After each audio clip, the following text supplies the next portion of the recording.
Nakore Apparel is a lifestyle brand inspired by and created for those who unabashedly seek, speak, and live in truth. Nakore is the African Adinkra symbol for truthfulness, and the clothes speak truth in all its forms with the ultimate aim of love and justice. If you're down to expand the culture, break barriers, and eradicate injustice wherever you find it, then Nakore Apparel is the brand for you. Go to NakoreApparel.com. That's Nokore Apparel.com. Nakore, apparel for truth tellers.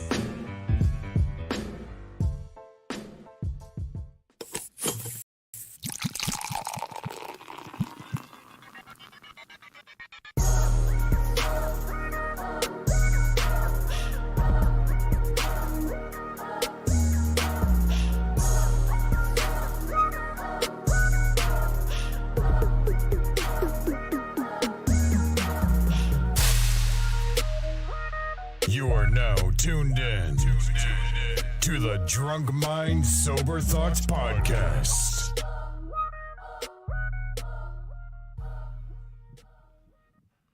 Yo, what is going on? This is DJ Brainstorm on the mic with you right now. Yes, sir. With a bad mic handle. Coming to you live and direct with episode number 321 of the Drunk Mind Sober Thoughts Podcast. The DMST Podcast is back. Thank you to everybody tuning in on Facebook. Everybody tuning in on YouTube right now. Everybody tuning in throughout the week. Apple Podcast, Stitcher, the TuneIn Radio app, iHeart Radio, no Wooshka. None at all, man. Anywhere, wherever, however you get your podcast, thank y'all for tuning in this week. No Playboy this week, but Ulysses is back in the house. Ulysses, how you feeling? Blessed, healthy, and wealthy per usual. How you doing? Good. Shit. Dev, how you feeling? Oh, man, I'm feeling good, man. Ready to have some fun today. You know what I mean? Have some conversation about what's going on out here in the world. You know what I'm saying? Mm-hmm. How you feeling? I'm good. I'm broke, nigga. We was just talking about it. I am broke, nigga. I'm trying to eat out here. But no, I'm all good, though. So let's go ahead and take it around the room real quick. Ulysses, how was your week? You probably got to pull that up, so. My week was actually good. Sold out a show Sunday at Sam Silks, and then had my show on the West Side for my Halloween people on Friday on Space 65. So just busy as hell with that, but everything been good. So I was out there on Friday. Dope event again. You putting it together with the events. I know you were saying that it's kind of a hassle. You know, you're trying to do it on your own and stuff like that. But you pulling it off and putting it together. But everything went good with the Sam Silk show. How many comedians was out there? So the Sam Silk show had 6 comedians. I probably sold 54 tickets. Okay, but it was dope. Big dope. One of my favorite nights in comedy, honestly. Definitely a top 5. Okay, is that something he gonna be doing regularly or just? So, since that show, the host Rich Green has been in communication with the owner as far as getting me back out there to possibly headline a show. So, still a lot of discussion. I actually went to Bliss last night. It was the last night for that management team, and it's under new management. And one of the owners was like, "Why you don't, do comedy at Bliss no more?" I think you're going to pull that mic up a little bit more. Just Sorry. being honest, yeah. Right here? Yeah, good, yeah. Okay. He's like, "Why you don't do comedy at Bliss no more?" And I kind of, talked to him about it, whatever. So he was like, "Well, we got to talk." So there's a lot of discussions going on with your girl, but, we'll see what happens. Okay. All right. Dev, how was your week? Week was long, man. These we talked a couple weeks ago about it. The between the surgery and the new job and stuff like that, man. Life was catching up with me. You know what I'm saying? Like it was a lot. It's a lot to you used to like just going, and then something happens in life where your body can't function the way it used to. You know what I'm saying? So it's been some rough weeks. It's pretty much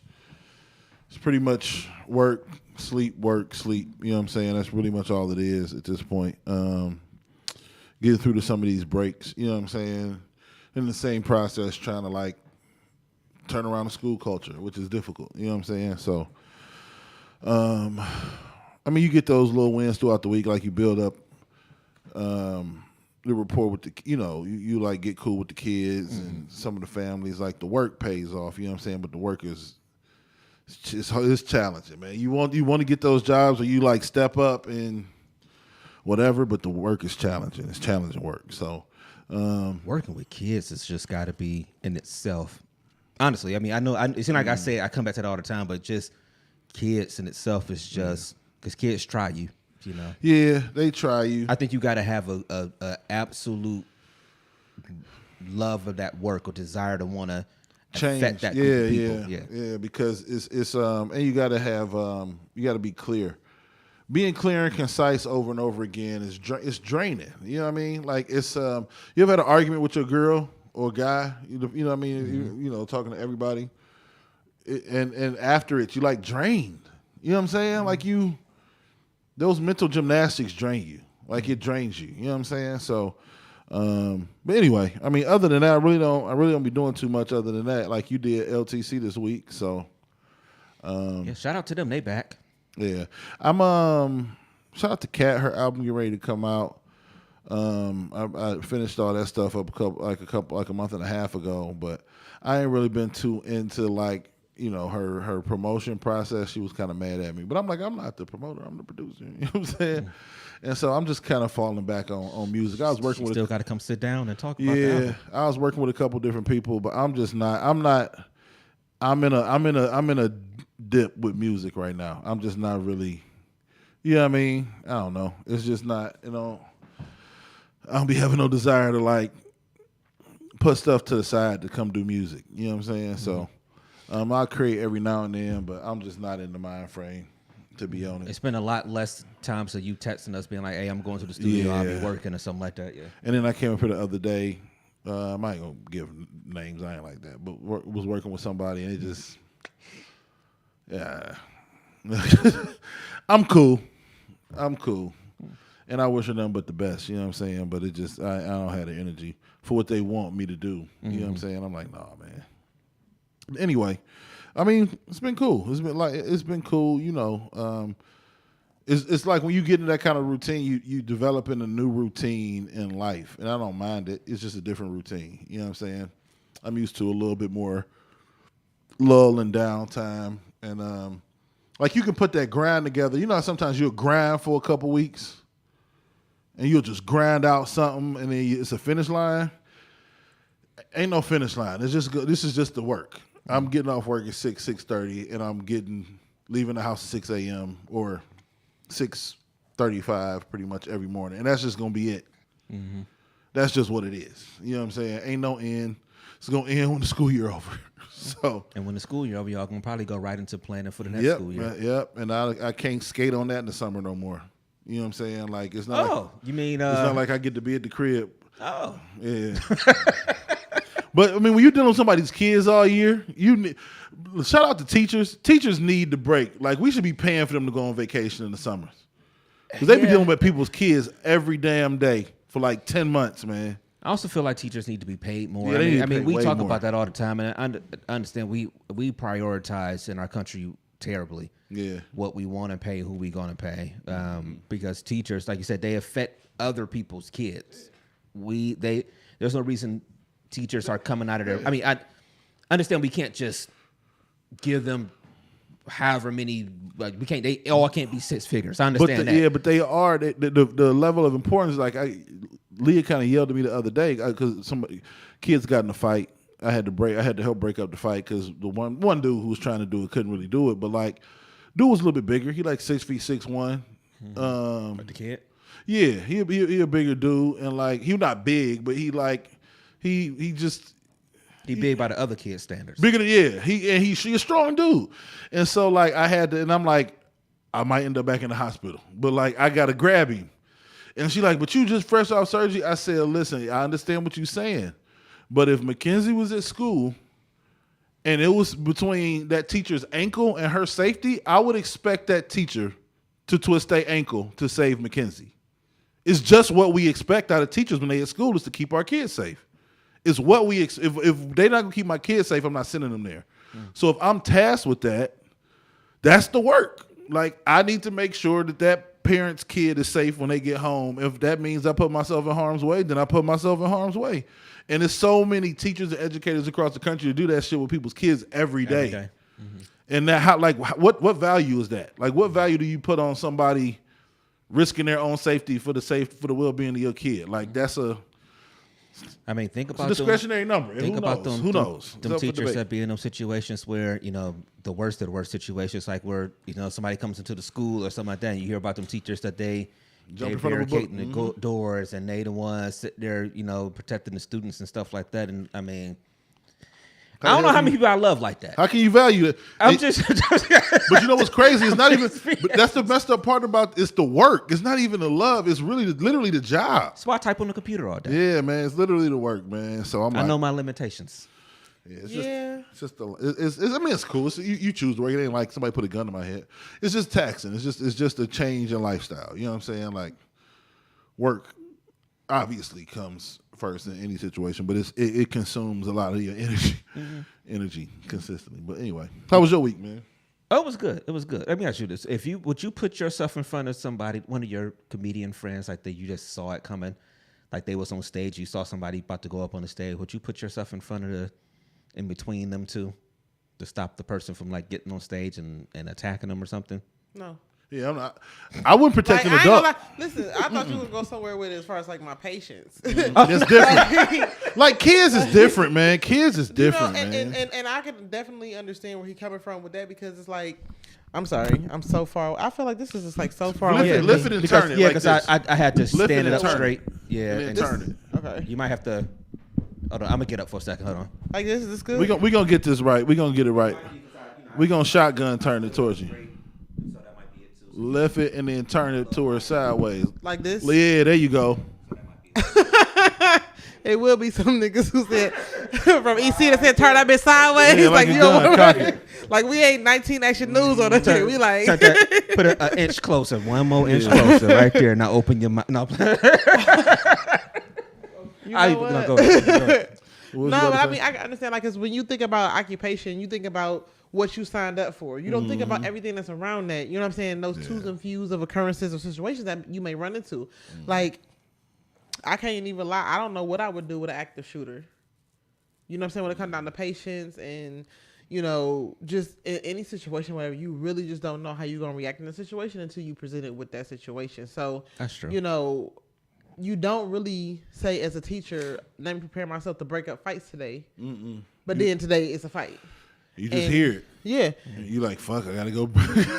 And like, I've been, attacked by patients or whatever, you know what I'm saying? You would think somebody that's trying to like help you live longer, you would handle a certain type of way. I hear that all the time from, I know a lot of nurses, and they talk about how they get attacked by their patients all the time and fought, and yeah. And I mean, I think about it like, a lot of these people are older than me and have like a loss of control complex, because now you 50-something years old and you got to listen to somebody who's 35 tell you what to do 3 times a week for the rest of your life. You know what I'm saying? Or it could be the fact of you, once people get older, say you used to having, just like you was just about having a knee surgery. And what, did you turn 40 this year? Yeah. Okay, but having it, so you say 40, you used to, hey, I got to get in the car and go to the store. I got to do this or something like that.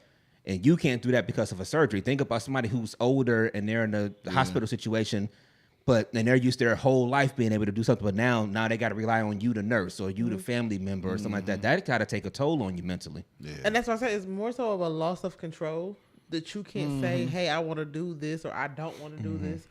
And yeah, I find a lot of super independent people. Like, unfortunately, one of the patients that I work with is younger than me, has no support system. And you need a support system when you get transplant.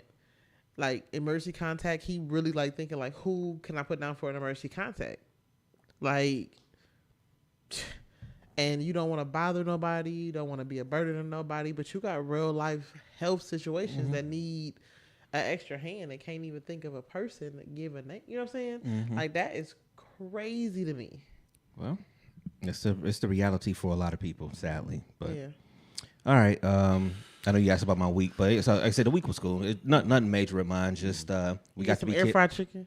No, you gonna hit the air fried chicken every day. Actually, no, I fried chicken this week. But we got to be kid free, for a couple of days. That's always a big thing. I'm learning how precious how precious that time is, huh? It's different, man. Yeah. It almost when Mackenzie gone, it's weird. Because we was kid free for a couple of days this week, but once you get to this point, you use it to sleep extra. You know what I'm saying? But it's weird. It's a weird calm. You know what I'm saying? I mean, it's a difference because it's like the house is quieter because it's like that. That's not so you kind of appreciate that. Just not making TikToks all. Or somebody in there playing the game and they on the headset and so the house is quieter, but it's just.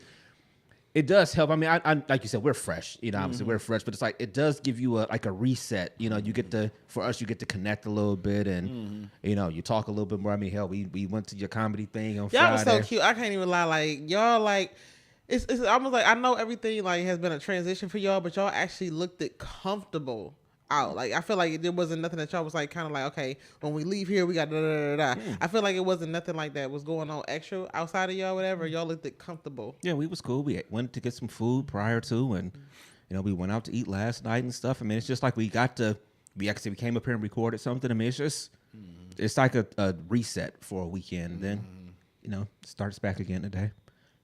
But we'll be all right. But that's what's up, man. All right, I guess before we get into too much, let's talk about the Cleveland Comedy Festival real quick. Because shout out to Steve Guy, who was obviously he's been on the show a couple times, but we know we did the Cleveland Comedy Festival last year. It was the first time they had been back, I think, in a couple years because of COVID, but it's back this year, and so we've been invited to come back again on Saturday next week. So that's November 5th. Yes, sir. That's November 5th. Right here, people. Yeah, so it's up on the screen right now. 2:30. I know we it's been a lot going on in people's eyes. We ain't really flushed it all out. I mean, we sure haven't. We haven't really at all. So it's an hour and a half. Yeah, we got a decent amount. We got a decent amount of time. Because he said an hour before. I thought it was an hour. Yeah, we can probably push like an hour 15. Okay. You know what I'm saying? We got to clean up and everything. Yeah. So I mean, I know last year.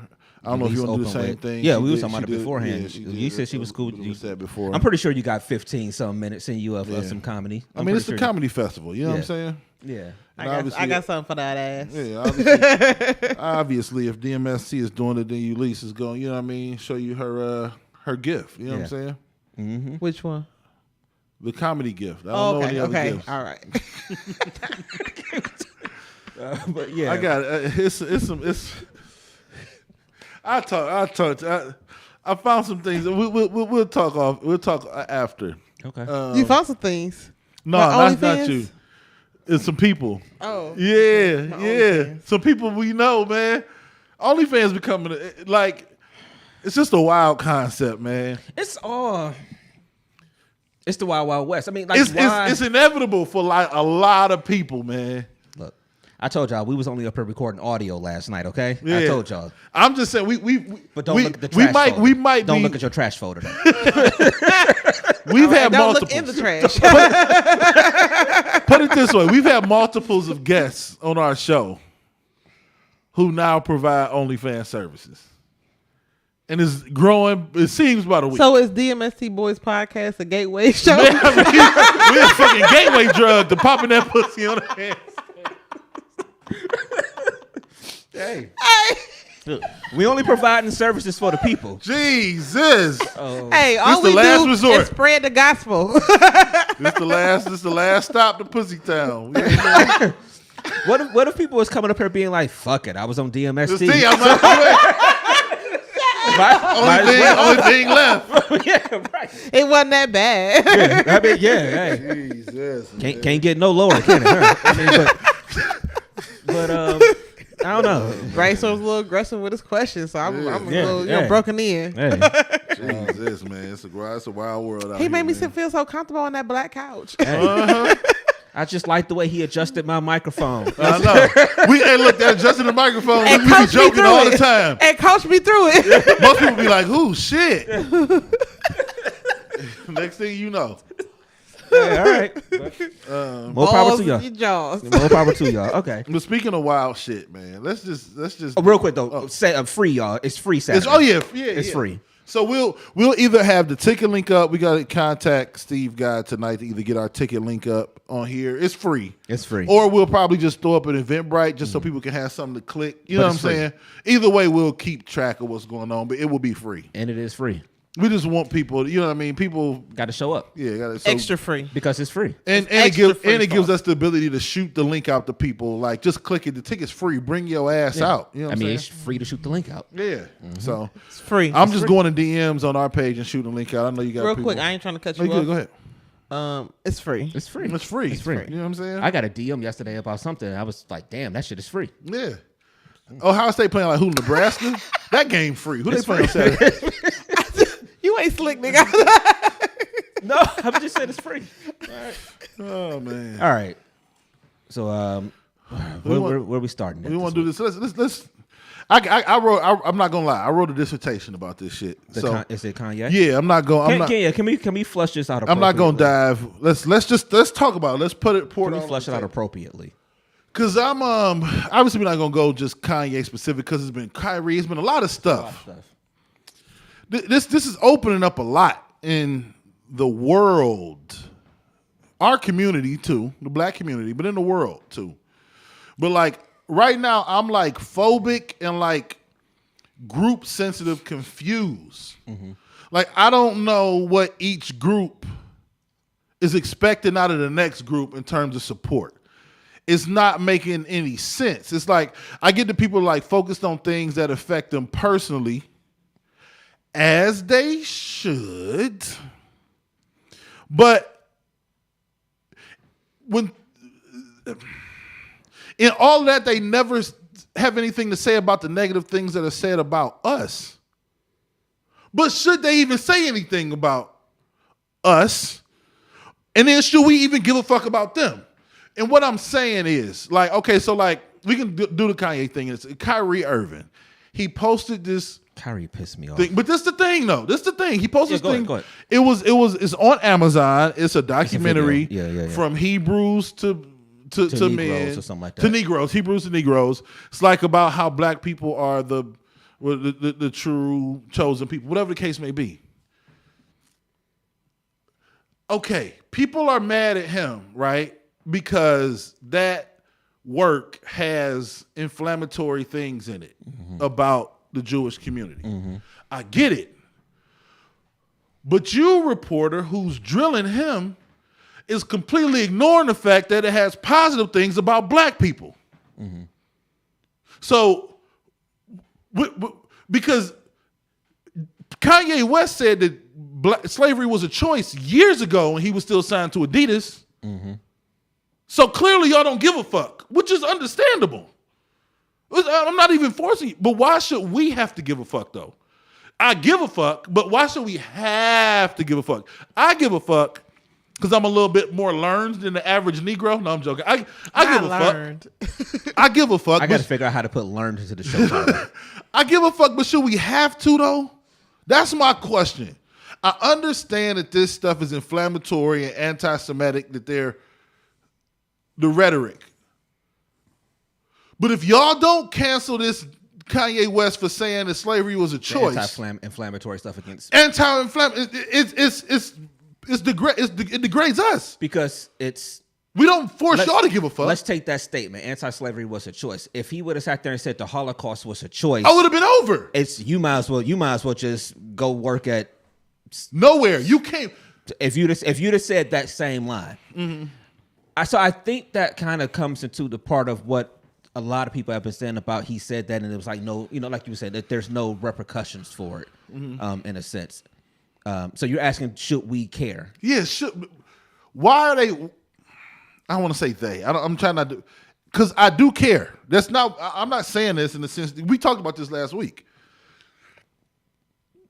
But why are they forcing Kyrie's? Why should Kyrie have to care? That's my only question. He might be dumb as hell. But why should he have... They don't give a fuck about us. Through all this, they're not asking any questions about the comment he made about the knee on George Floyd's neck. They don't give a fuck about our talking points. Mm-hmm. So why should we give a fuck about theirs? That's what's the thing that's throwing me off. I guess if you make that argument, I see that point. Like I don't have a good answer for like why should we care when they don't care about us in a sense. I think it's natural because that's not my source of annoyance with a lot of the whole thing. But because I think that kind of makes sense. It, like I said, when you take that one statement, if you had applied that into any other race of people and something that really affected them, you know, if you'd have said 911 is a choice, like come on now. 9/11 was a choice. You got to move, so like, you got to move you made out the of choice America to be in that building or something. Like if you'd have said something crazy or something like that, it's just. Can I be one of those real quick though? Mm-hmm.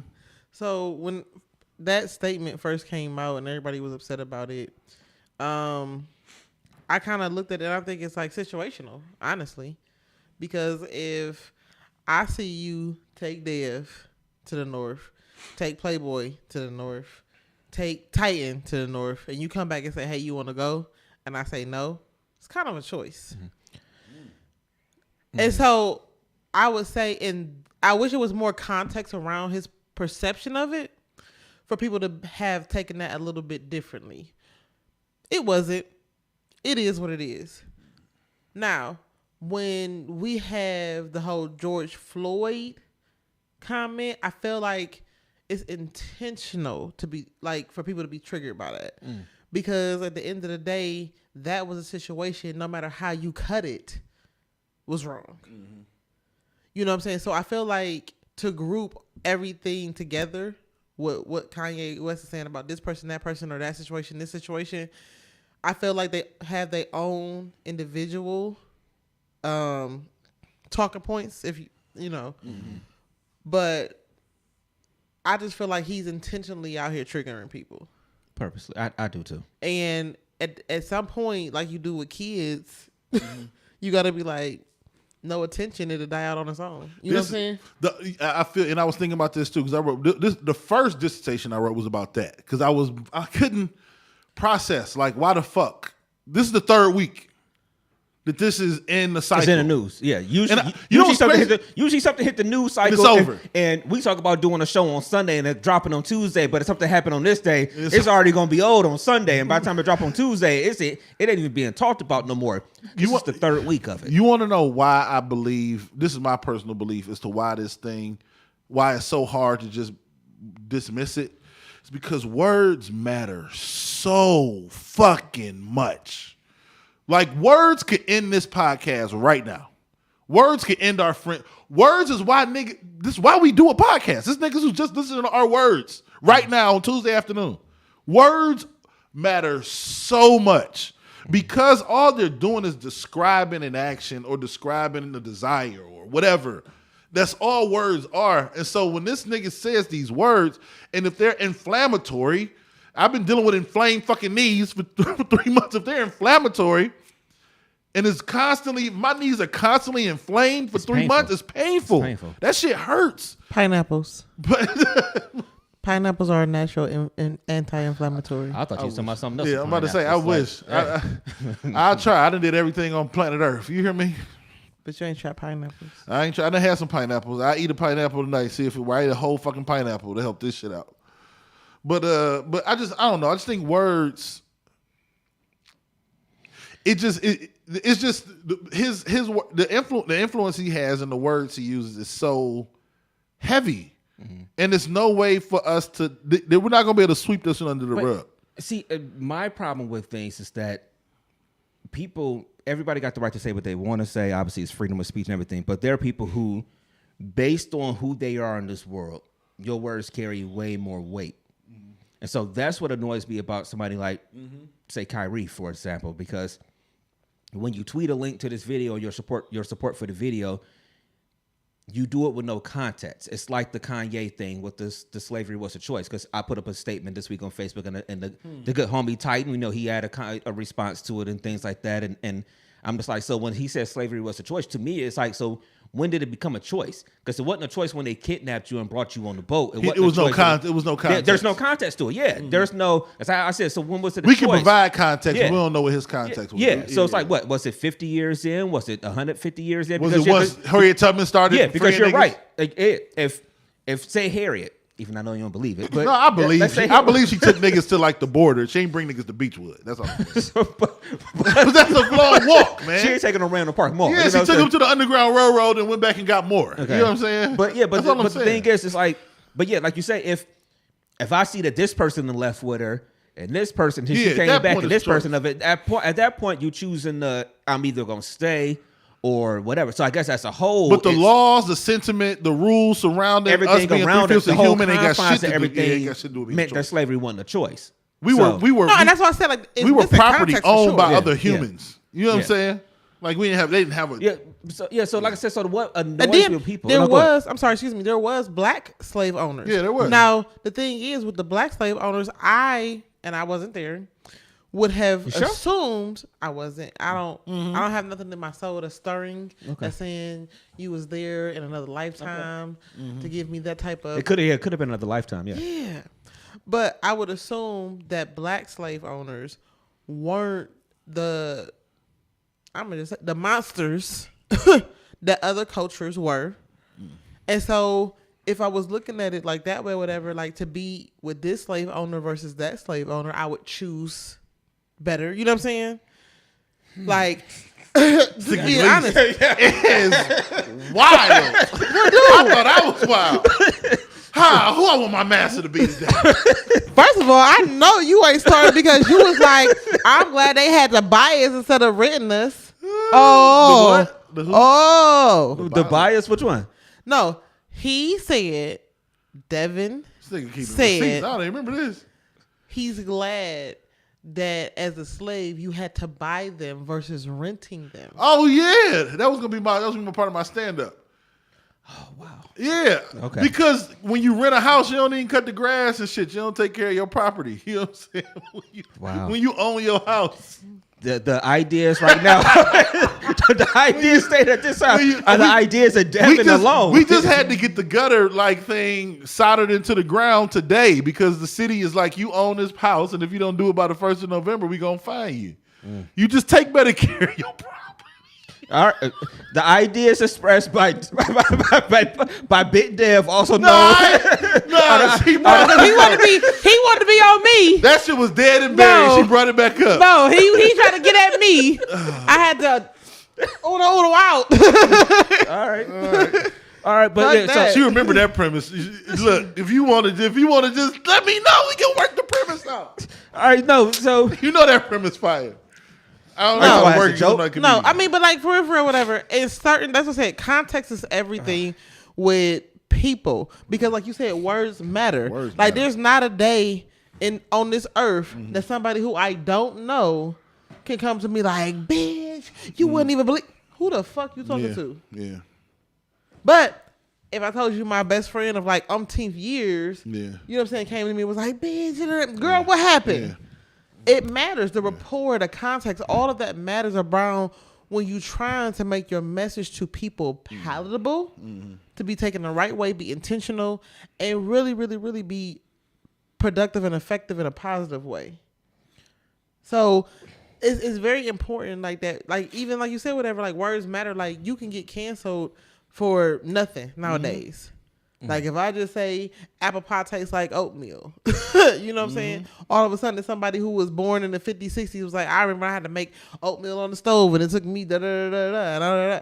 You know what I'm saying? Just go off. Well, now all y'all got is this instant stuff, whatever. I'm pretty sure your oatmeal take 2 seconds. Da, da, da, you know what I'm saying? instant oatmeal is trash, by the way. But it's I've certain never had things- anything else other than it. So I make mine on the stove. Oh, this It's certain things that'll trigger certain it's people. fine to me. Yeah. All right, but all right, let me say this too. But like I said, Kyrie irritates me too because like he put his press conference last night. They asked him about it. You know, he talked about why he tweeted it or whatever. But then like as he's walking off, he's talking about, you know, he made a statement like, I wish people cared as much about black reproductive rights as they did about what I tweet. But it's like, sir, you know, because of your stature that when you do these things, it's going to cause an uproar because of who you are. The same as Kanye going out here saying all this crazy stuff is going to cause an uproar because of who you are. And you are not stupid. These guys are not dumb. It may be a little off, but they're not dumb. Kyrie has probably read a 1,000,000 books, you know, and stuff like that. You're not dumb.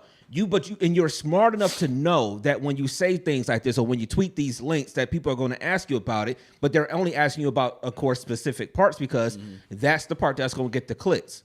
If Kyrie sat there and literally, said something about black rights or something like that, like he said when he walked off, I wish people cared more about black reproductive rights. Well, sir, if you sat at a press conference and said that and made it a thing, maybe they would talk about it, but you don't want to do that. I think Kyrie is extra. I also, he's pure extra. Also, I'm a. Kyrie is the meme that they do on the internet where everybody, your man be like, "Hey, don't be out there entertaining these dudes," and then the chick be out there doing something crazy or whatever. That's who Kyrie is. But also, I don't want to say pushback. I hear people say it on pause, but in this instance. If he's telling the truth, that's the only way this matters. If he's telling the truth, then I don't think Kyrie's necessarily 100% wrong here.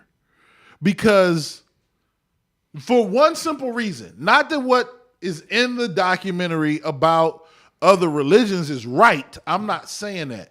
But if that man was watching that documentary specifically for its relation to his people and the true origin of his people, I don't see a problem with that. Because the same people who may feel offended don't see none. They blind to all the shit that happens to us. Mm-hmm. But when we blind to all the shit that's talking about them, we wrong. I don't really, with all due respect, give a fuck what they talking about you. I'm in here to learn about my people. The same way you don't give a fuck what Kanye got to say about us. So say that though. That's what I mean. They're smart enough to know that that's what people. But why do we have to say that and they don't? That's the country we live in. I understand that. It's shitty as hell. It is shitty, but I'm more adept to be like, Kanye's a fucking dummy. Kyrie, I think, is a nigga who went to Duke and is too smart for his own good and be going too far. And like, you went too far. But at the same time, maybe I'll die on this hill and, but I ain't got to explain myself to white folks. And I'm not going to do that. Y'all don't got to explain yourself to me. Cool. Well, respect that. Well, I ain't got to explain myself to you neither. Because this man disrespected black people in the same breath, in the same conversation, on the same Drink Champs interview, and you motherfuckers don't say a goddamn word about nothing he said about us when y'all talking about the shit he said. With all due respect, that's cool. But don't expect me to say shit about what he said about y'all. But is it on them then? He didn't disrespect them. That's on us. It's the black people that don't hold them accountable for doing that shit. Because it ain't on them to do it though. I understand. So you the masher should. No, you're right. It should be equal. But it shouldn't be on Kyrie either to like not watch a video. Do you understand? We're saying the same thing. Like, you're right. It's also not on Kyrie if he want to empower himself as a black man to refrain from watching stuff that may say some fucked up shit about another religion. With all due respect, that ain't on me.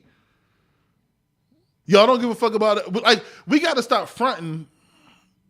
Like, I ain't gonna say some. You ever been in a relationship or in a serious friendship with somebody, and they do some shit, and you gotta be like, brother, don't front for me. Like, we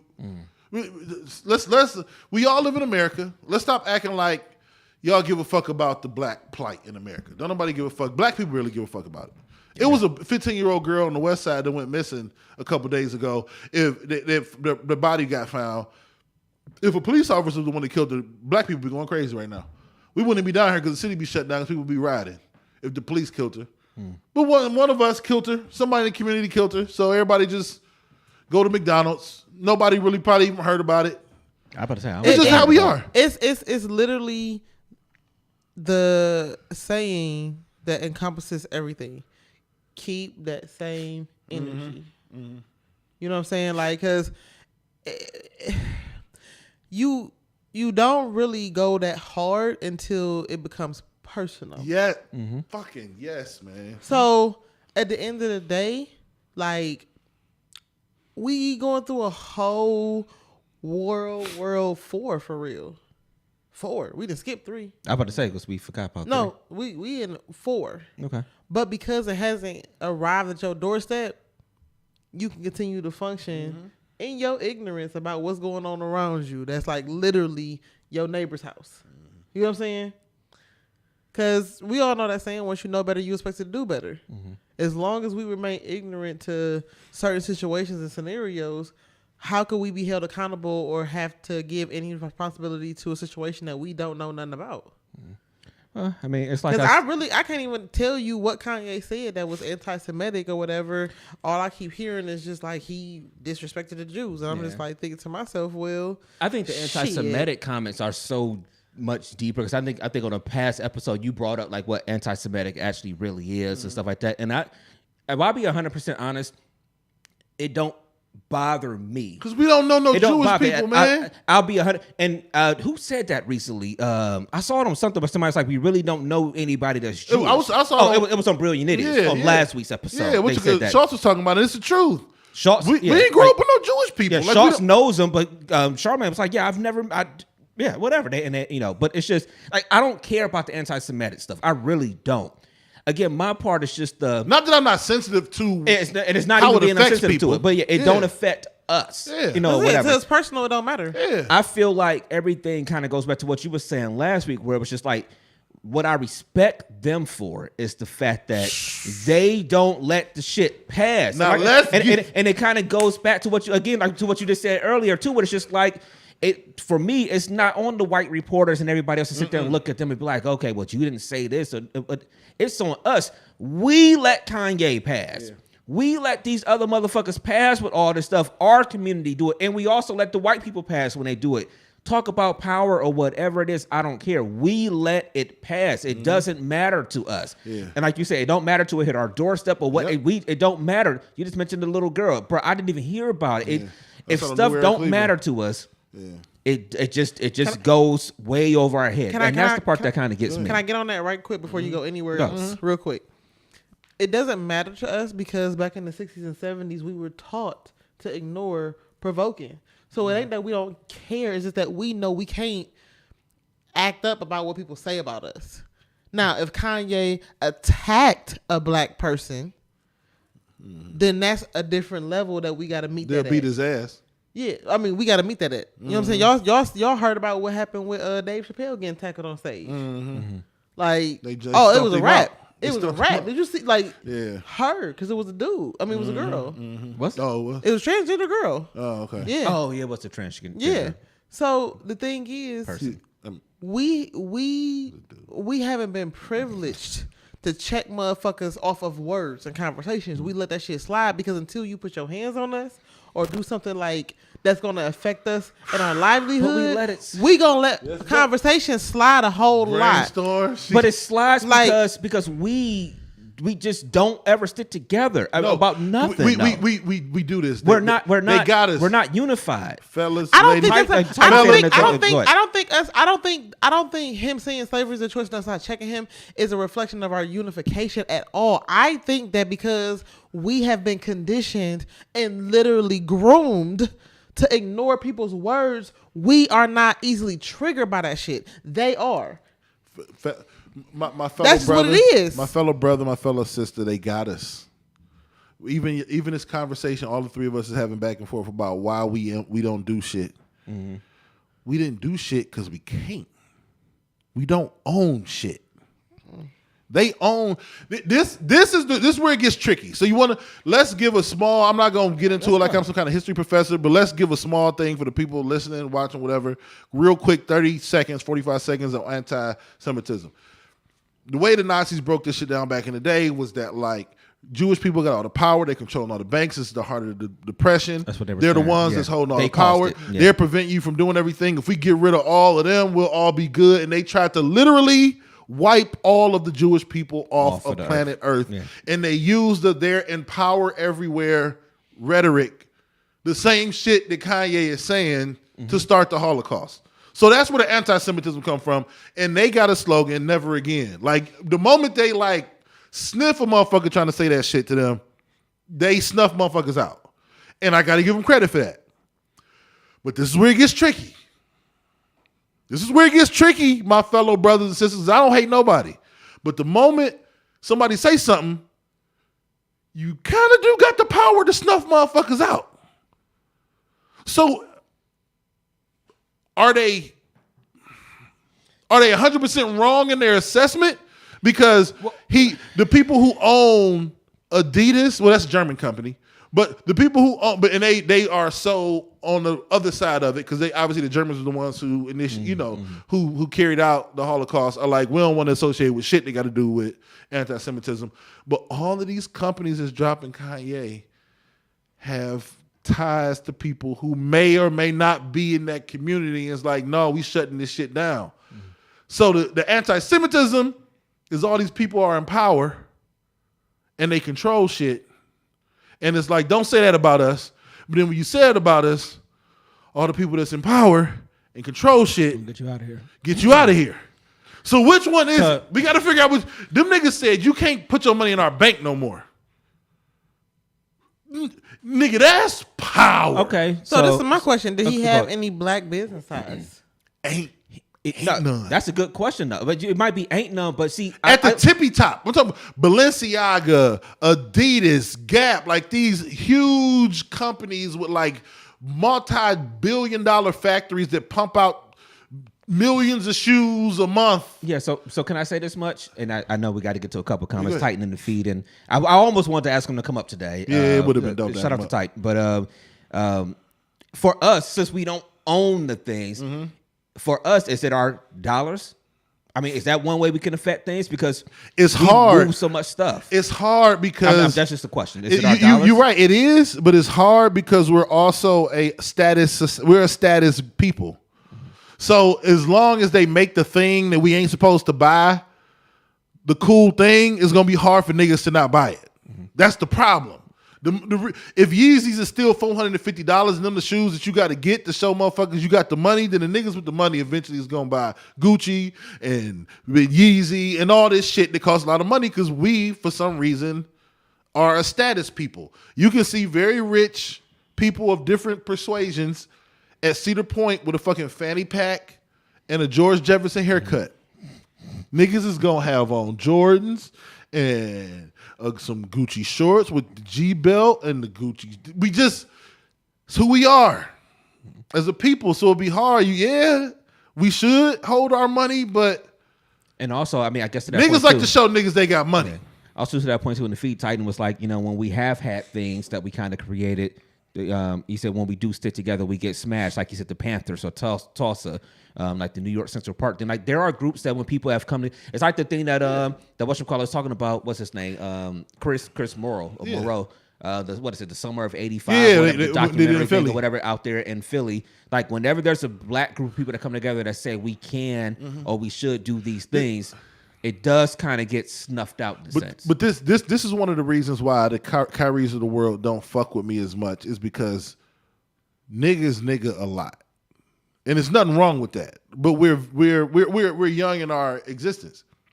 But America does this shit to everybody. They just tell us that they want to spread democracy in the Middle East. They want to turn that shit into America in the middle of the globe. Mm-hmm. Like they do this shit everywhere. So like, yeah, it happens to us and it's fucked up. They do that shit in Cuba. They do it in South America. They do it in the Middle East. They do it everywhere. America snuffs out motherfuckers who can challenge them. And that's how they... But you know what, though? Let's look at it, though. But that's how people who are in power stay in power, though. Unfortunately, we didn't. We weren't the ones that brought black people here. think we're going to be able to be like, can we please have Balenciaga? They're going to be like, you got me fucked up. We'll kill Virgil Abloh for y'all motherfuckers. You crazy? Hell no. Man, they playing a ruthless game and we be out here asking for shit and they will take that shit in blood. We be rapping about it. Mm-hmm. They be getting their shit back in blood, bro. America don't play that shit, man. And of course it happens to us. It happened in a million different places. I mean, not a million. It probably in a million different places, but multiple places we know in history where we tried to come up as a people and establish ourselves. But if we we got to ask this question. If we establish our own community, our own source of resources and sets of values, and how does that benefit America? It don't. All right, so they get too much from us. We fucked up, man. We in a fucked up position, man. I think like we really got like away from the village. Mm-hmm. Like not to be too, transparent, whatever, but what side of town do you stay on? East side, South Euclid. Okay. How many neighbors just on your street do you say you know? Well, the ones on each side, that's pretty much about it. And there's one family on the street because Mackenzie go to school with her daughter. Got you. That's about it. So about 3. What about you? How many of your neighbors do you know? Fuck my neighbors. I don't fuck them. I'm trying to get out of that bitch. I don't care. I get the gist of what you're saying. But I would say this: when I was growing up, there was only literally a handful of people that I did not know on Gladstone, and that is from Northfield all the way down to Evanston or 190th. It was a handful of people that we did not know. Was that a black neighborhood though? Warrensville? I mean, like the street you grew up on. Was it like basically black people? But I'm not. Dev ain't living on a street full of black people. Yeah, though. I'm not. Yeah, so that's where. So I know your argument, but it's just, so growing up, and I only want to say growing up because I'm gonna bring it full circle to my adult, like you know what I'm saying, life or whatever. But like growing up, would you say you knew more of your neighbors than now as an adult yourself? Oh yeah, easy. Yeah, I think that's we was all. I think we did, but I think we were all united in our struggle. Okay, so this is the thing. As an adult, when I got my first place off of 123rd and Park Hill, right around the corner from Sowell. They shot a lot over there, didn't they? They did. Okay. They did. Trust me, I had 7 bullet holes around my door frame. Yeah, my great grandmother lived over there. For sure. So I knew my upstairs neighbor. I knew my neighbor to my right. I don't think nobody lived to me. No, they did. But I ended up meeting them a little bit later after I was staying there for a while. And I knew about 4 other people on that street. That was it. And that was because I walked back and forth to work. So, of course, I would see them, in transit. But even as an adult, I'm all about knowing who I'm living next to. Because, like, I lived in a 2-family house. I was downstairs. I remember, I'll never forget, my brother was coming to stay with me. He was moving in. My upstairs neighbor called me on the phone, was like, hey, somebody in your house. And I'm like, oh, that's just my brother, whatever, thank you. But that's the type of value you have, and not having this perspective of I don't want nobody in my business and like it is. That is the reason why most of these good neighborhoods had their windows and blinds open. Like I found out like a couple years ago, the reason why they keep their house open like that is because somebody break into it and you see it from the street, you can call the police. Like I thought it was just because they was nasty people. They just wanted people to see what was going on in their house. No, it's a safety thing. It's a safety thing. Yeah, that's a legit reason why most people keep their curtains and their windows open. That way, if anything was to happen or you see somebody or you see something, you could tell somebody. Yeah. But we are so like, don't be in our business that we lose out on the value it is of being united and having that, you know what I'm saying, togetherness or whatever, just as a simple community of your street. Yeah, I mean, Ain't it weird that in this whole dynamic of how we're so connected with things because of internet and social media, so ain't it weird that as connected as we are, we're so disconnected in life?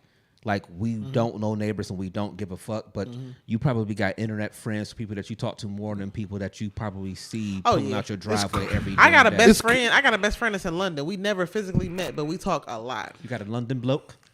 So, but hold on. So I got a question in. I am done with your whole life.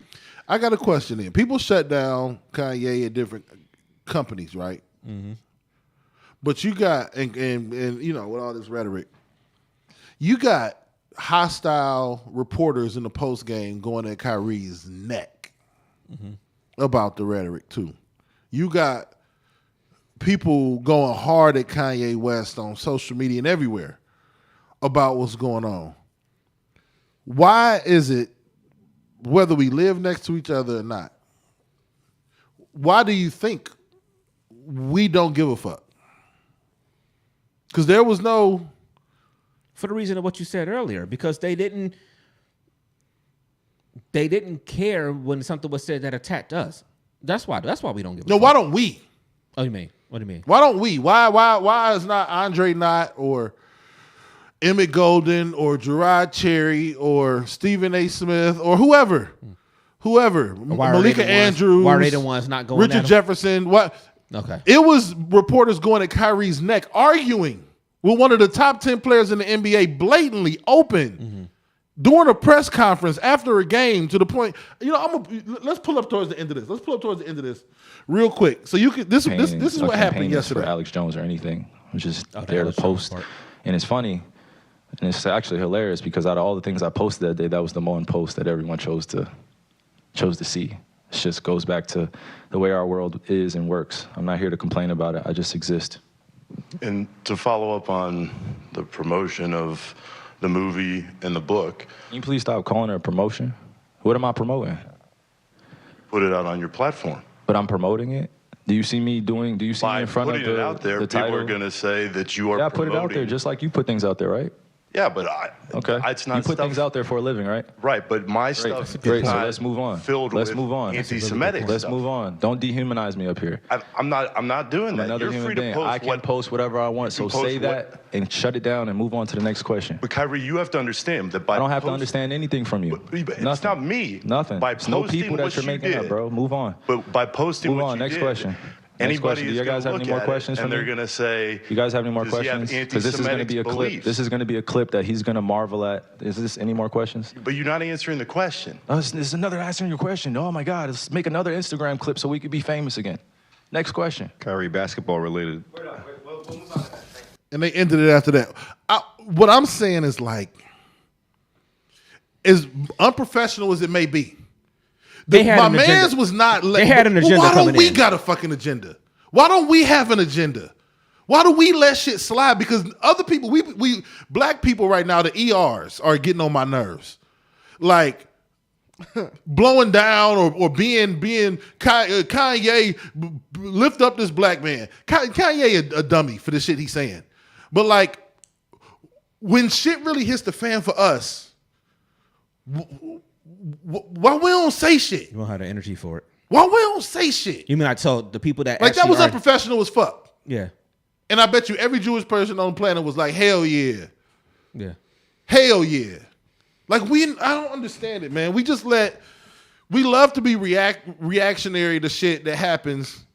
I wish a nigga would have said that to me. I'd knock a nigga out. Niggas be talking shit around, I ain't seen nobody swing on nobody. But again, I think that's us in a sense. I mean, maybe it goes to the fact of we don't have power. like we love to say what we would do, or we love to see, say how things should go. But if we don't really have the power to actually make a change. Is it power or is it the backing? Because I don't mind Both. going first. I don't mind going first in a whole bunch of situations or whatever. But if I'm back it up, and that bothers me too. But see, that we'll whoop your ass. But see, that bothers me too because nobody wants to take the lead because I feel like everybody, like the Kanye thing of, oh, well, he's smart. He just got everybody to get him out his contract. Just that is the dumbest shit I've ever heard. I don't care what nobody says. It's the dumbest shit. Because if that was the case, he should have had the platform up the very next fucking day.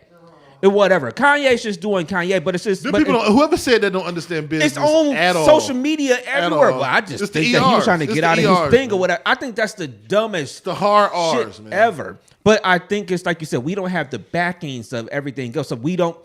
But you know what? Some people have the ability to actually kind of create some things for themselves. But hold on, real quick. That man could lose his job. Which one? The reporter. That was as unprofessional as... Oh, yeah. He was there to argue. The Nets are not going to let him be a beat reporter on the Nets. It's not going to happen. If they're smart. It's not going to happen. Like, somebody got to be... Well, but maybe because we done seen so many Martins and Malcolms and shit, but don't nobody be willing to fall on the sword. And that's why I said... Oh, she didn't yank it. Oh, you got to get that. Why you getting that back in? That's what I said. What I said. But my point is like, there's no leader though. There's no person that sits there and says, okay, but this is where we're going to go take this, and this is what we're going to go do with it. Everybody wants to sit on social media and talk about how smart Kanye is and how Kanye is going this and that or whatever. Like my thing with people is that okay, we want to talk about how these people are so much smarter than everybody else, and like somebody like. I'll just say me, like I'm a sheep or a group of masses. We're all sheep. We all group think. I'm waiting for the person who sits there and look at somebody like that and will be a Martin or be a Malcolm and sit there and take the lead and create some shit. Stop sitting here talking about, oh, this person is so smart and they're going to do this. And nobody's doing it. But why is everybody so smart but everybody's in the same fucking spot is what I always keep yelling. Because hold on. We all group think. Ain't no rubber group think. We gotta have group think. Kyrie's point of view is a big group's point of view. We all group think. Nigga, we gotta be on group think next Saturday. Group think is needed. something's get some of off. these comments. I'm sorry. I know we probably got some good comments here. I wish Titan was here. Something's disconnected in our community. Yeah. Heavily disconnected, man. Let me see real quick before we move on. See if I can. Like he was, I see something he says when we say Kanye is doing dumb, it's just all of it dumb. Greatest thing Kanye did was speak on it. It's still a topic. I mean, see, this is my part with Kanye. It's just if Kanye put 80 hours of content out there, obviously we're talking about it, and I really want it's time to move on. But it's like if we're talking about it, if you got to parse through 80 hours of content and however many tweets to find the one nugget that he said, then what are you really saying? But one thing my father did, used to tell me, here I go again. Not even saying it's the worst, but it's just like, all right, like you. He used to be like, if you see a man in the gutter, don't disregard the thing he's telling you because what he's telling you might keep you out the gutter. Basically, what he was saying was like, just because the motherfucker sound crazy. It's the term of right message, wrong message. Yeah. Because the fact that I don't think people understand, Kanye went from a billionaire to not a billionaire. I don't think, Kanye ain't Kanye no more influential. Kanye can't come, I don't think, Kanye's not coming back from this, man, financially. No. Listen, he might be able, I was watching another pod, he might be able to be on the niche exclusive joint.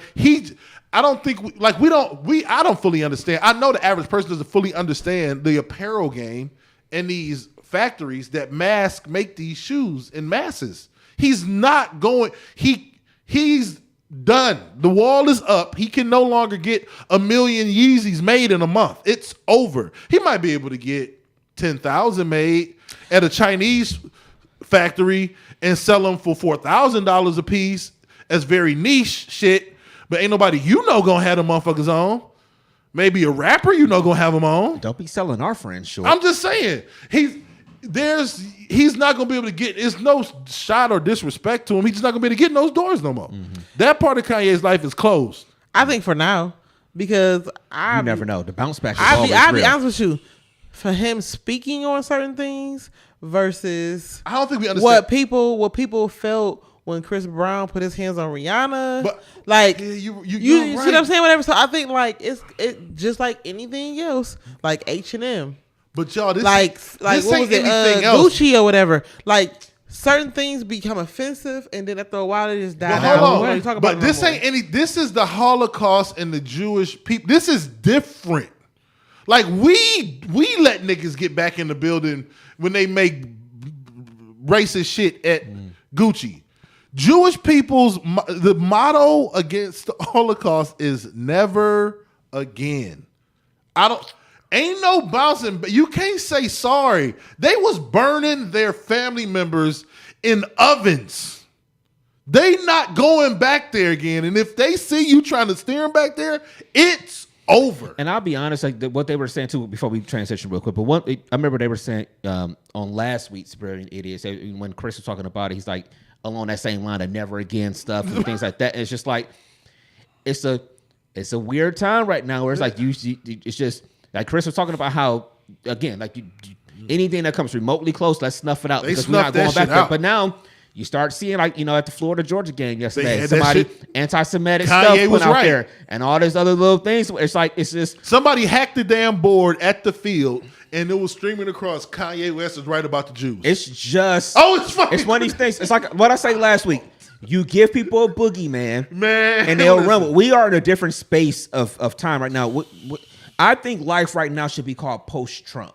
Because Trump gave people a boogeyman where it was like Schultz always said, he tapped into that group of people that they really, even though they're not in as bad a place as they are, he tapped into that group of people in their psyche, and these people started coming out the woodworks. It's like it's like roaches coming out when somebody move out of a goddamn house. They got to go find somewhere else to eat or something like that. It's just like, they have that boogeyman now, and it's just like people are out there. They don't have a problem sharing who they are, and so I think like when stuff like this starts to happen, it does get a little bit more dangerous to maybe that group of people. Now, again, we can have our whole debates on what we need to do as our people, as black people, how we can do better, and all these things.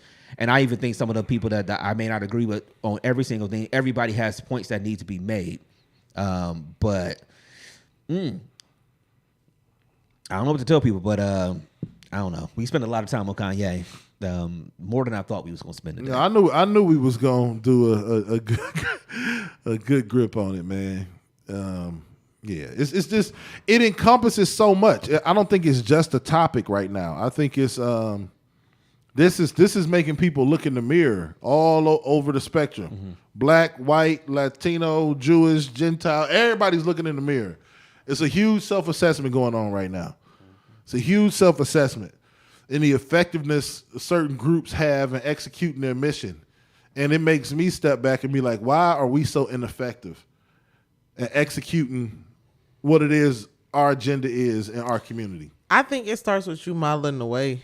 Not you specifically, but like just in general. I think it starts with us modeling the way. And as long as we are consistently that change we want to see in our communities, slowly but surely you will start to affect change. Because like, I can't remember who said it, but they said that if you want to change the world, you must first change yourself. I think that was Michael Jackson. He said you got to start with the man in the mirror. So and asking him to change his ways. So, for example, whatever, like, and my reflection can't get any at clearer.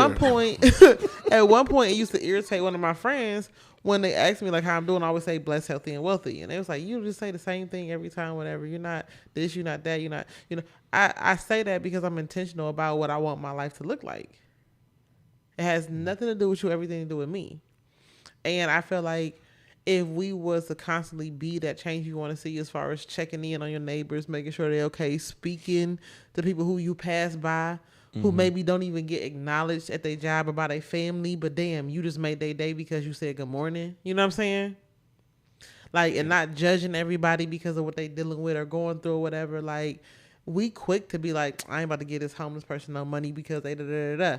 Not knowing why they in the predicament that they in. Whether valid or not valid, whether you right or not, whatever. But just seeing a person in need and helping them. Yeah, but I think, I put a note on my phone. I had a thought in my mind. I think it's just tough for us because I think we are just conditioned to dysfunction. Just as a group. Because I thought about something very simple, but it's just, I've been seeing it. I saw a couple people said recently because it started getting a little cold. October, you might get a little dip real quick that you ain't used to. But I saw a couple people saying, like online, just saying stuff like, shit, I'm going to turn my heat on. All y'all people talking about the fact that I'm not going to turn my heat on to this date. And I started thinking that little small snippet of thing was just like growing up without money, how we would sit there, we didn't turn the heat on to a certain amount of time. It was, hey, you put some extra clothes on, you do all these other things. But it's just like, to me, that felt like a level of dysfunction of the people who, because of how we were raised, we just have stuff that's just in us. And so something as simple as that people be online, I'm going to turn my heat on because I'm going to be comfortable. Something as simple as, God damn it, I make enough money, I could turn my heat on. But the dysfunction of how we were brought up in that lifespan and that group in that time, a lot still sticks in our mind that some of us won't turn the heat on to a certain time or whatever. So if that one little small thing about heat can be something that can affect that thing, imagine the years of trauma of everything of living in this country or slavery or all these things can actually still do to us. Oh, yeah, we got some serious we're just PTSD. conditioned for dysfunction no matter what. I feel it. I feel it. I think it's also how we deal with that energy. Because when you was just saying that, you 100% right. And it made me think about, it's probably the same way Jewish people feel. They just channel it in a way that they're not going to let this shit affect them. They're unified in their thought. Their group think is different than ours. It's the same little shit. To us, it seems little. Now, I want to disrespect. To us, it seems little. Like, I was watching Idiots the other day, and they were saying something that, like, if black people walking down the street, the being scared of us, and we all thugs and shit like that, that's our stereotypes. If our stereotypes is we ran Hollywood and we ran the banks and we was in power of all the money in the country, we'd be like, shit, that sounds good to me. Mm-hmm. But Jewish people understand what the undertones of that is, but they also take those, like, when the little things start happening to them and the fear starts creeping in, I think their groupthink is different than ours, and we can learn something from that, man. We gotta we gotta humble ourselves and learn something from certain people, because when they be like, it's a wrap for you, it's a wrap for you, and it's over. and it ain't no conversation. I don't give a fuck about this job as a reporter. I don't gotta be the fucking Nets beat reporter no more. I ain't about to let Kyrie Irving sit up here and put up that fucking video that Alex Jones was talking about. I'm not gonna do that. But we not willing to risk it all. Yeah, we willing to because of the back end. Because of the back end.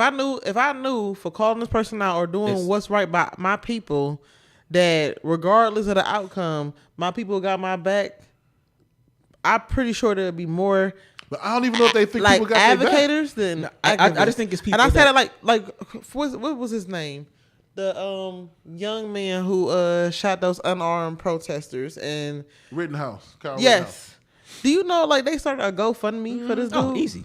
It was easy. Like, you know what I'm saying? Like just. But I don't think he knew that going in. Huh? He didn't know that going in. They didn't start to GoFundMe. But I'm pretty sure it wasn't a thought of it not happening. I feel like it was more of a thought of it. He of knew him that being it was okay a better and not chance. being okay. This is what I'm saying. This is what I'm saying. Okay. Black people, our groupthink is wrong.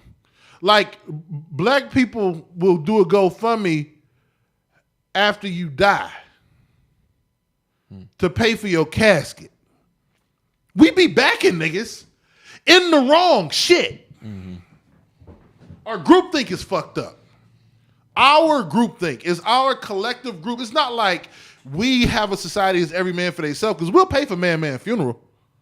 Shaq will pay for man funeral. He'll pay for we'll do that, but our groupthink, we got so many, and I don't mean to do this shit, get on my nerves, people do this shit, but we really do have so many millionaires and so many people who are, but I think our groupthink is fucked up because we're so new as a people, and everybody right now is in gimme mode. And ain't nobody in like, let's reciprocate this shit back out mode. And it might be like LeBron's kids who had generations of wealth who eventually get to a point where they want to put that shit back out into the community. But I think everybody, like, we be like, people got all that money. I'm like, nigga, Snoop, Diddy, all these motherfuckers is first generation millionaires. The funny part is like they got money, but they don't have.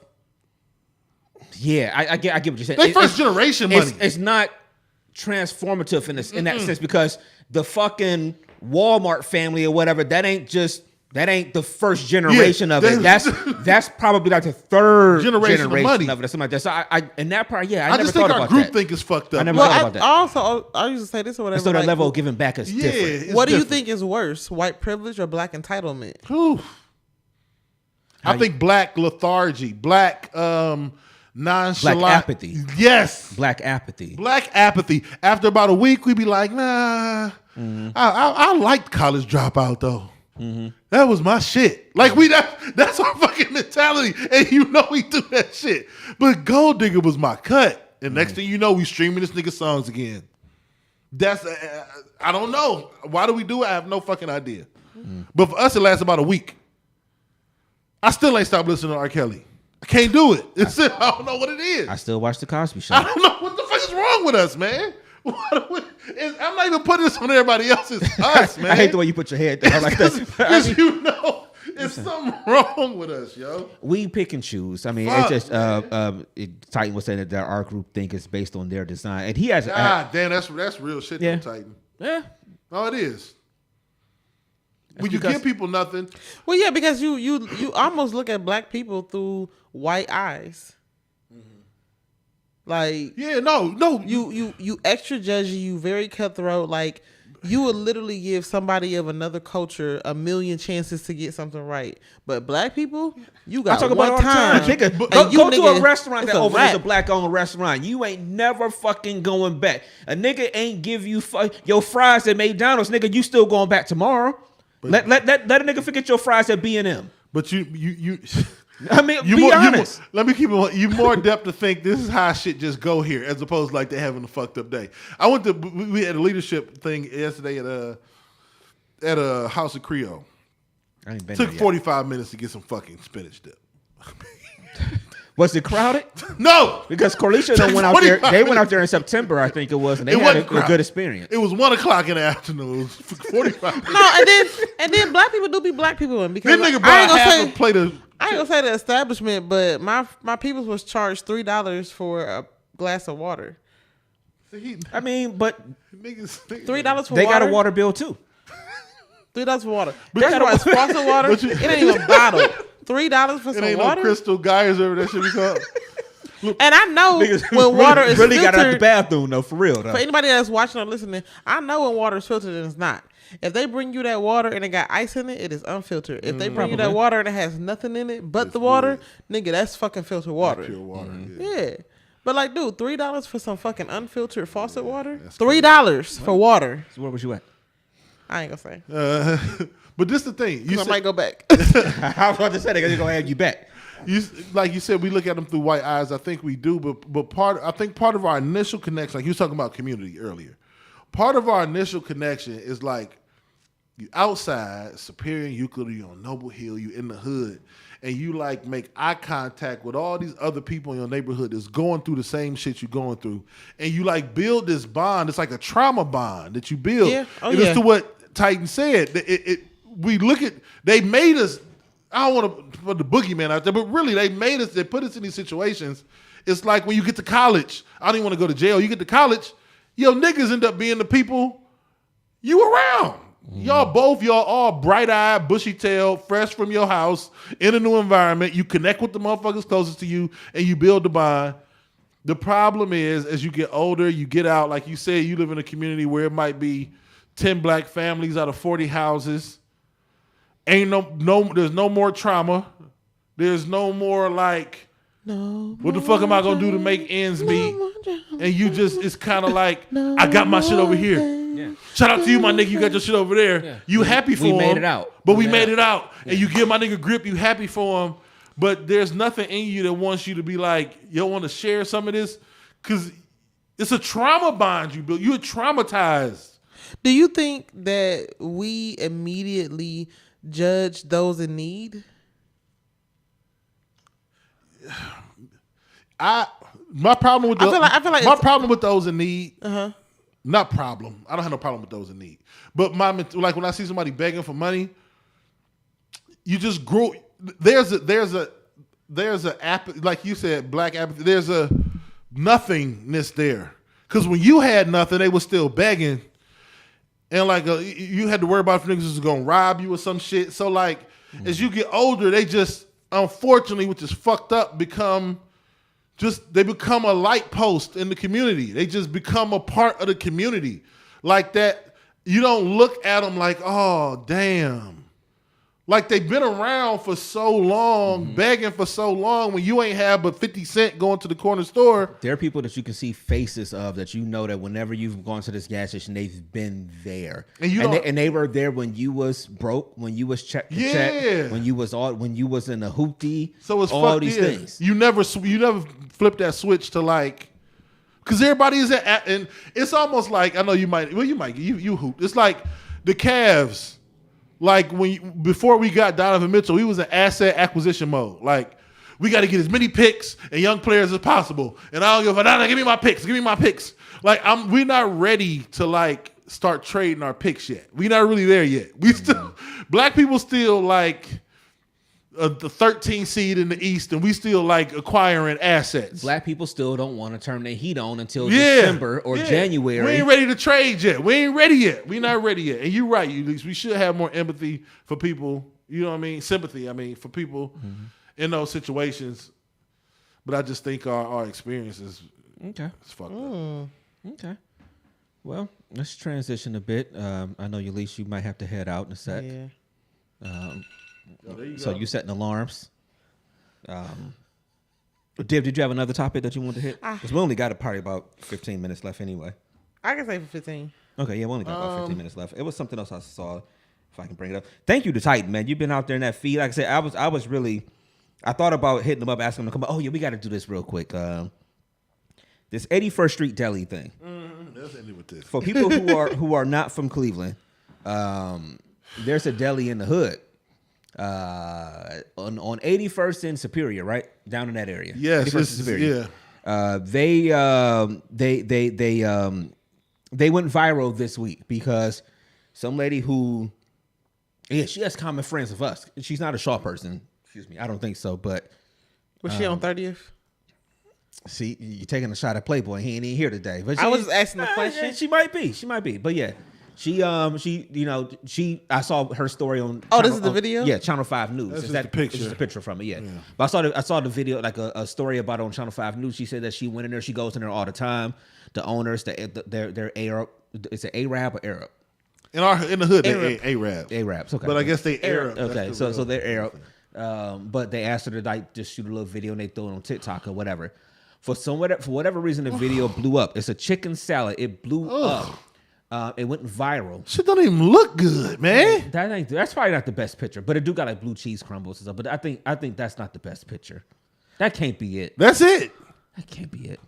We need somebody. What kind of dressing is that? Nigga dressing that you get from the Arab. It's probably their Chipotle ranch. So, but anyway, so they asked her to take a video. So she did a little video to my head. Y'all got to come, something like along the lines of y'all got to come get this food, this chicken salad or whatever, and it went viral. At some point, like, people really started checking it out, and like Lizzo used the audio for something that she did, and then like went viral. So people are traveling to Cleveland and to the hood, to 81st and Superior. From I think the owner said they're traveling from California and Texas and Florida. They're traveling from everywhere to go to. Like the one day they were there. You know what? I still had 15 minutes. I gotta go. They were talking about the fact that you couldn't even get in the one day. Like the line was out the door and damn near like down the block because it went viral. People are traveling to get this chicken salad from this little deli on 81st and Superior. And for one, it's in the hood, so whatever. It's in the hood. It ain't black owned, but all right. Not even close. But I don't know, man. It's just we're from the hood. This is the best picture I've ever seen of it. When you drive up to it, it does not look like how they got this picture. Oh yeah, that's the one I had on my phone. Yeah. Well, that one right there. Okay. Oh, you about to find a bad picture of it too? No, this is what it looks like, man. I know where it's at. Yeah, I know where it's at. The fucked up part that I told y'all, the crazy part is Wednesday afternoon, I had to go get my background, my BCI FBI thing at CMSD building across the street at the old East High. They're gonna put out 5 different acronyms. That's where I went. I was like. Watching him, I feel like the conversation was like real gang. Yeah. Like if he Cleveland Metropolitan School District. If somebody had to sign what he said, it'd be very aggressive. Cleveland Metropolitan School District building across the street. Yeah. I had to go get my background check thing done. Okay. I had to get my money order from this place, and I didn't want to walk in and get my money order. Just put it that way. And it's you know how them Arab stores smell when you open the door? Yeah. Piss and like ranch. Oh, come on, pine tar. Come on, man. Pine tar. Have you ever smelled pine tar? Yeah, but the base that you put on baseball bats. Yeah. Is it? Yeah. It's actual pine tar that people put in their hair too. No, I ain't never. I just remember from baseball. Pine tar for your hair smells aggressively atrocious in the most disrespectful way it could be in your nostrils. Like I'm telling you right now, like some certain smells is just like. I've never been called a nigga as I inhaled. You know what I'm saying? It's just funny to me that look, we from the hood. Like I know you said that you ain't want to get your check. I was going to go to CVS, but I'm like, fuck bro, that. let's be honest. Let's really be honest. We've ate from some spots in EC that probably can fall into this. It may not be Arab or Arab spots, but come on, like we don't even have to talk about eating from certain spots. Let's talk about how we grew up. I feel like this. If you drank hose water, you're probably immune to a lot of things this world's dealing with right now. You're right. I just don't know where that chicken came from. Because it's not real chicken. All right, but how you get black lines on all the chicken? You put it on the grill. You know? How you get black lines? Those are grill marks. No shreds on the chicken. Just perfect little rectangles. Man, get this fake bullshit out here. Yeah, I don't know. But my thing is we've all ate from a questionable space. This is my thing.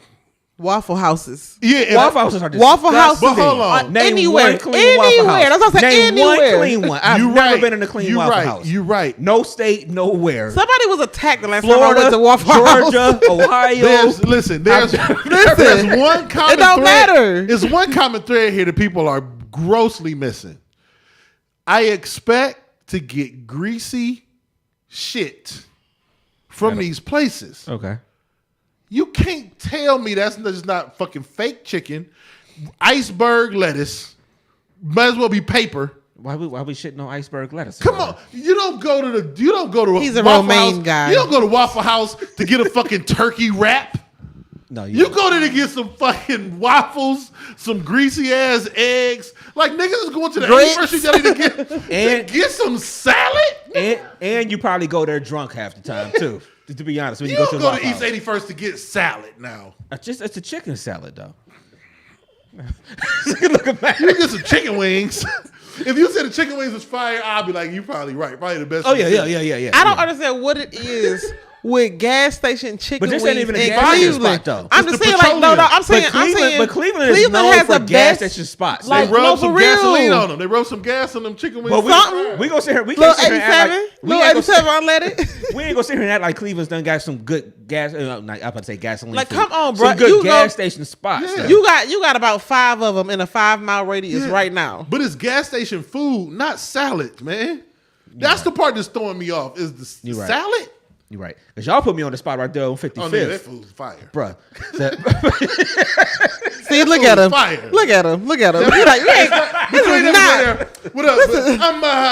Let me get a salad. You're not gonna listen. Got the fake listen. glasses he was pushing You up. know, listen. Right there to there. Listen. It's a menu that you don't look down at. You look up at. You know the menu. You gonna look up at. You ain't gonna look Get it, down y'all. at the menu. Like, You know, I'm really being health conscious these days. You know what I'm Let me saying? go to a gas station. I'm trying to watch my figure. What the fuck is going on? Oh, man.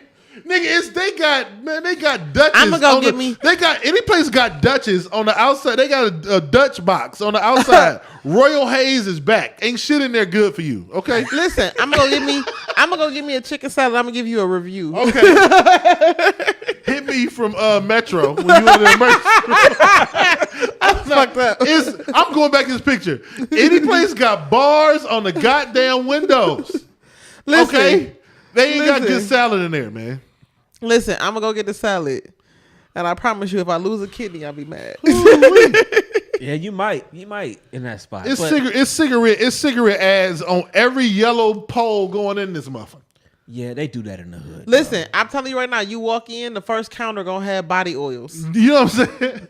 Condoms Probably. and like weird incense. incense. They got the one incense that say whatever at Home Alone, like And the spots that they sell. What is the honey thing that people be doing? the for honey sex? packet. The honey packet. Stay hard for 4 hours right next to the double mint. You be like, what kind of establishment and I'm at my end right now? I ain't gonna speak on the honey packet because So that you saying they work? Don't be paused. Come on, man. Come on now. Come on. Yeah, I'm not listen, getting shit out the gas station. I ain't gonna lie to you. If ever I'm in the vicinity or ability to cook for a man, I'm definitely putting some honey in his food. See, this is why you about to lose your status. So it's like, how you gonna be slipping that in somebody's food? That is no different than slipping something in somebody's drink. He gonna be coherent for it. Well, I mean, He's they'll like, be oh my god, coherent. I don't know why your elbow meat is turning me on. So you but saying no matter what, you gonna have a good night. No matter what. and he is, And is all right. and he is. All right. All right. Last thing before we get out of here. Shit, if I'm cooking, nigga, you gonna catch this honey packet, nigga. Last It's thing. gonna be Mrs. Dash and honey. You ever had some honey lemon pepper wings? Oh yeah, I have. Not that. Oh, kind that's of like honey. what you call it. No, for real. You ever had the honey wings at Mr. Wonderful's up on Lee and Broadway? Oh, don't play yourself. So like it's wings and it's honey. Maybe it's that honey she's talking about. But go to Mr. Wonderful's. On Did Lee you and Maple. Did you hit Leah after you had the wings? No. Okay, so it wasn't the honey I'm talking I think about. it's regular. I think it's regular. Yeah. Go ahead. What was you about to get into? So, yeah, where's Mr. Wonderful? No, There you go. just Mr. Wonderful's Chicken and Waffles. Matter of fact, what time they close? Oh, they close. Niggas be closing at 8 o'clock on a Sunday. Anyway. everybody's schedules are different because I can't stand Kim's right Yeah. now out there in Oh, Richmond who Heights. you telling? In Richmond Heights, they got the Kim's, remember the one time you period. thought yeah Period, yeah. Kim's. The one on St. Clair too. Yeah, They all the same. Yeah, they being crazy right now. All right, last thing. What's old school to y'all? When I was listening to Sway in the Morning the other day, they were just talking about they was going through like a bunch of stuff like old school songs, where they were doing like a lot of people that were sampling stuff, and they didn't know that some songs were even a sample from an older song. What is old school to y'all? I mean, I'm us? 41, so I mean, like, it's like 70s. especially when it comes to music, because Yeah. For like, us, it's 70s. Yeah. For my daughters, 90s. 2000s? I'm about to say 90s. No. Oh, what's the song that's out? Oh God, this one that just got sampled, man. Oh, it's too many of them that got samples right now. What did Nicki sample? And her the new like dance song she got. Oh, I know what I'm talking about. And then the other day we listened to Music Soul Child, and she like this sounds like when I thought it was over. Oh, Dave East. No, Lucky Day. Oh, Lucky Day. I'm like, is Music Soul Child old school now? Hey, To them, Music Soul for Child is them. old school. Yeah, listen. and that's why I wanted to ask her like, what's old school to y'all? To me, 70s. I mean, Yeah, 70s. Is You 80s pushing old it- school? Nah. Because that's like pretty much what you heard when yeah. you He had was cleaning people on over Saturday at the and, house. Yeah, You know what I'm saying? Your parents was kicking it or whatever. I would say 70s is old school because that's literally like the generation before your parents became of, okay, this is my household, this is that, whatever. 70s is when they were still enjoying their youth. So when you put something on the 70s, they go back to what they was doing or whatever back then when they was younger or whatever. So that's old school. I feel like the era in which your parents grew up in before they made you is your old school. good point. Yeah, probably. point. My daughter's old school when they hear music with me is 90s and early 2000s R&B. So When we was out there living. yeah, she hears that probably more than any other genre of music. I mean, I agree with you. I mean, in both of you, I do consider like 70s more old school. I could almost throw the 80s in there. Yeah, I honestly, I can do almost 80s can. rap. I think rap has progressed so much different than R&B because I just heard came out with an album that's dope. Babyface. It's called, it's fire. Girls Night Out. He Man, did it it's with- fire. And that actually was a topic in there too. But the fact that I know I mentioned it before. It's all the female artists. The fact that it's all female artists. For Man, people that don't it's know, dope, if you man. check it out, Girls Night Out. But for the fact that we don't give Babyface his flowers, we talked about it on the show once before. When you put up his catalog as a producer, And writer? as a songwriter, forget the performer part. We don't give Babyface his flowers. That's the only person that can do a fact verses that- with R. Kelly. the fact that he's out here right now in 2022 putting an album out with the young female artists of today that's fire, and he did a lot of the writing. Man, that song with him at LMA. And this man was out there. Oh, you fall in love, been out there for a while. God, That's been out there for man. a while. But the Ari Lennox song on there is Yeah. dope. The Coco Brown song is dope. She's a dope artist. And she got another song out right now called ICU that just hit. That's a nice single that she got out there. That's dope. And she's the chick from the new Fresh Prince show, Bel Air. New Hillary. Yeah, she's the new Hillary. And so it's a dope thing. Like I said, the fact that we don't give him his flowers, it's kind of crazy that he's still relevant when he was writing songs in the 80s that were hits in the 80s, and it's 2022. Yeah, man, it's amazing. You know, but it is a good article. And I want to get because people think R&B just doesn't. We do live in a society where He had a good interview on Breakfast Club this week too. he did. Last week. where good things aren't always promoted. You know, I'm a fan of Toby Wigway or whatever. He get no like mainstream promotion, which he should. But like, there's a lot of dope R&B out there, and it's just not in the main. It's this dude named Terrell. He has a YouTube page where he has all these videos. He'll have singers on, and he'll have them like he'll like give them like words, and they gotta like think of a song that got that word in it, and like sing the song, sing whatever song, like, you know, like he'll do love and maybe they'll sing. But he dope, and he got some songs out that's fire, like dope R&B. Like I heard one yesterday. You know, you hear them songs and like 2 seconds in, the hairs on the back of your neck saying, "Oh my god!" That's how I love R&B like that. I mean, I came across Kenyon Dixon.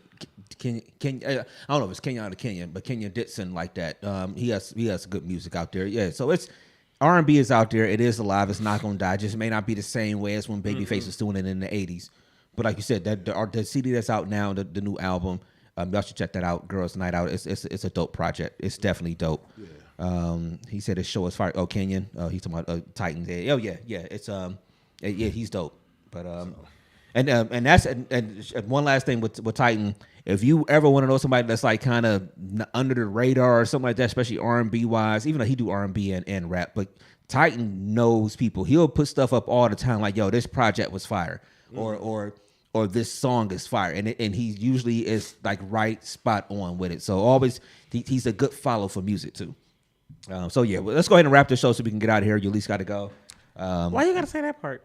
I mean, you got to go. I mean, I got a salmon dinner at home waiting for me. You know what I'm saying? So you gotta go. I am loving this whole thing of not being at home by myself on these Sundays where I ain't got to. I used to go to McDonald's on my way home on Sundays. Now it's gonna be a meal. Now it's gonna be a meal at home. Yeah.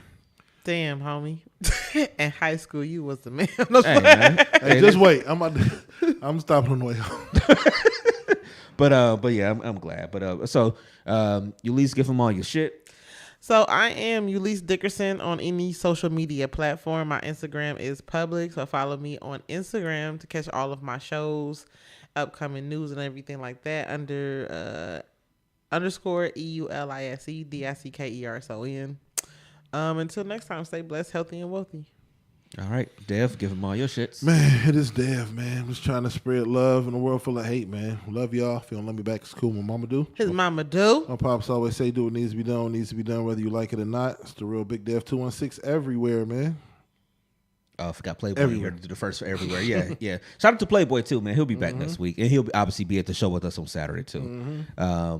But yeah, real quick. So remember, Saturday at the Odeon at 2:30. DMST Podcast. We'll be doing our live show again, so you'll get us. You'll also get a comedy set from Ulysses. So just like if y'all came last year, it'll be that, and we'll just be better at it this year, I guess. I don't know. It was dope last year. Yeah, it's gonna be all kind of people. We got a pod going before us and one after us. Yeah. Some dope pods too. Barstool Sports Cleveland, the Barstool pod is going after us. And so then 10 Cent Beer yeah, Life, 10 Cent's going before us. So we're gonna have a good mix of people already there. You know what I mean? Like it's gonna be a good group of people, man. Just so come out and kick it, man, and get entertained. You know what I'm saying? Why not? Why not? If y'all can spend $500 on Kanye's shoes, you can come support us for free. No, I'm playing. But yeah, so we'll be back next Sunday, but we hope to see y'all on Saturday. So we'll have some stuff out online this week about it, so y'all can just definitely remember it. So that's pretty much it. Give them all your shits. Yeah, that's it. DMST16@yahoo.com. Questions, comments, concern, feedback, all of that stuff. I'm gonna start saying it every single week. If you're listening to us online, reach out to us. Just shoot us a quick message. Say hello on Twitter or something, and so we can know who you are, and everything like that. And if you say hi between now and midnight, you get all exclusive nude of Ulysses Dickerson. She said it. Okay. I'm not in charge of it. I'm not sending it. I'm not taking a picture. Baby, I'm coming home. I don't even know where it came from. Baby, I'm coming home to you. I'm not there or whatever. And it's gonna be some niggas that's gonna be out there like, well, you said. You know what I'm saying? Oh, she out here playing. You should get off the pot. Don't be out here withholding news. No, hey, we gonna see what your follower is really like on DMST. It's a nigga out there right now like, oh yeah, all right, okay, but hey yo, it may be cloudy today, but the sun will come out but tomorrow. The titties will come out tomorrow. So it's Lord. As you are here under the sun, live your life to the best of your motherfucking ability, man. I am DJ Brainstorm for you on all social media. DJ Brainstorm, the number 4, the letter U. We out of here.